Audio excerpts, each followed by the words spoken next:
So here we are, the Friendship is Magic Season 6 finale. I know this is a bit cliche, but since I'm still a rookie at reviewing episodes, it really only feels like yesterday I was publishing my review of the Crystalling, even though it was nearly 7 months ago. It's been quite the journey for me, being only the second season I've seen live with Season 5 being the first, but this time having to look at episodes more closely to review them. But enough dwelling on the past, let's review this puppy. First off, I, like I'm sure many others, watched this online before it aired on Discovery Family. And the only reason I chose to do this was because someone wrote their own version of the finale and put it up on fanfiction and gave away the plot and the summary of their story. So yeah, it was spoiled for me and I was none too happy about that.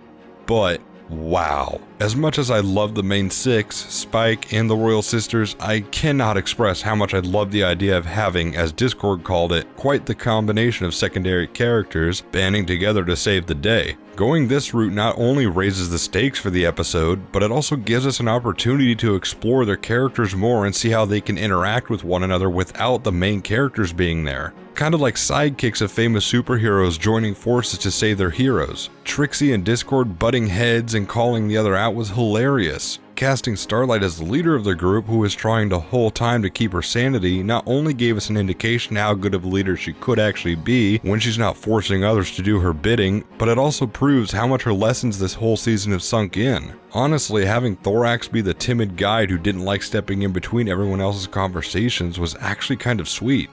Plus, it was nice to see just how far Trixie and Starlight's friendship has come. Sure, we haven't really gotten anything else from the duo since No Second Prances, but what we did get in the finale was great development between them. I loved how supportive Trixie was of Starlight by traveling with her to her old village and did her best to encourage Starlight to participate in a sunset festival. And it was pretty sweet to see how protective Trixie was when Starlight got overstressed and had a near panic attack in the village, taking her out as quick as possible. Yeah, this was only their second time in an episode together, but I really felt like they've been friends for a long time, and not that they were still testing and feeling things out.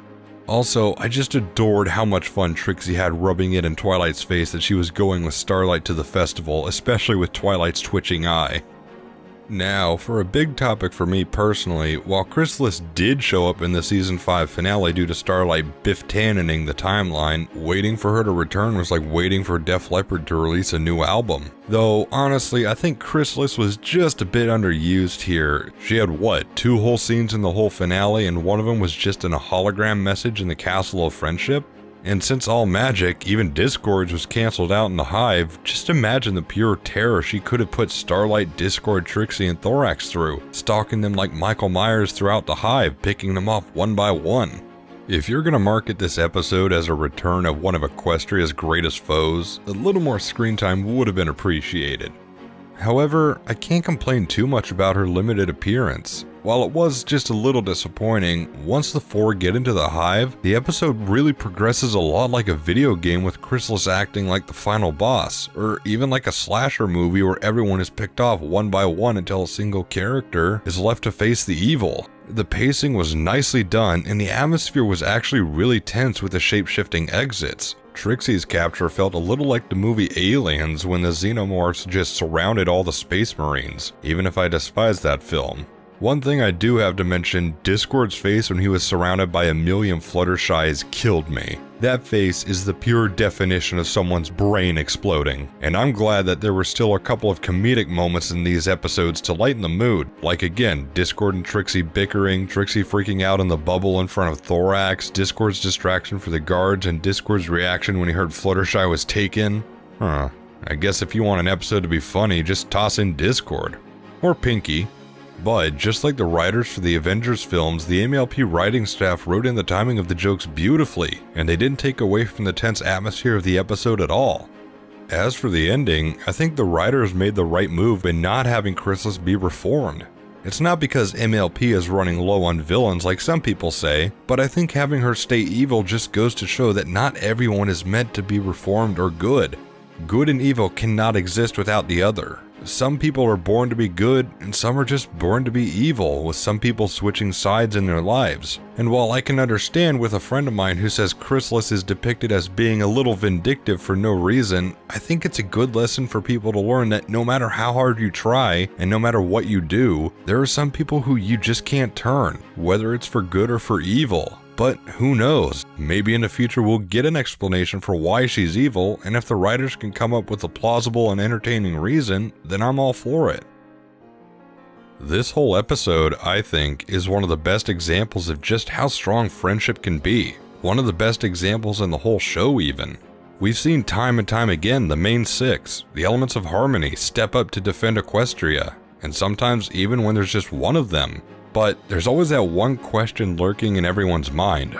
Who will step up for the elements? Who will take the same risks as the big heroes to save their homes? And To Where and Back Again answered that question beautifully. Starlight, Discord, Trixie, Thorax. They knew the task at hand. They knew the risks of rising up against a powerful villain like Chrysalis. Even when her hive took away their magic, the quartet loved their friends and home too much to not at least try to do something. Even when nothing looked bright, when whatever sliver of hope was sucked out like a changeling sucking out love, the magic of friendship pushed them to keep going. I'm not taking away a thing from Luna, Celestia, or the main six whatsoever, but that day, Starlight, Discord, Trixie, and Thorax were the epitome of both what a hero truly is and how powerful friendship can be. It's cliché, but true. As long as there is at least one, or in this case 4, as willing to face it all for the sake of what's right, good can never be taken away. So, Season 6 has come and gone.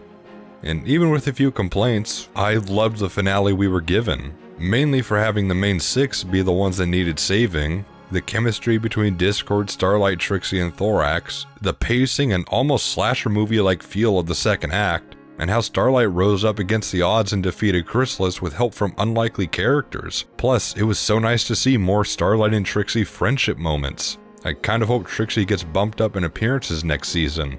To Where and Back Again gets a green flag rating from me, but it's not the best finale to me.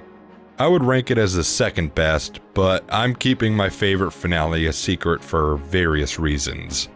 However, To Where and Back Again was still a great finale nonetheless. And with that, I want to say thank you once again to all of my subscribers for your support this season. I obviously look forward to Season 7, but I also look forward to other projects I can work on in between Seasons 6 and 7. I'm Mr. Left Turn. I'll see you when I get back from the track.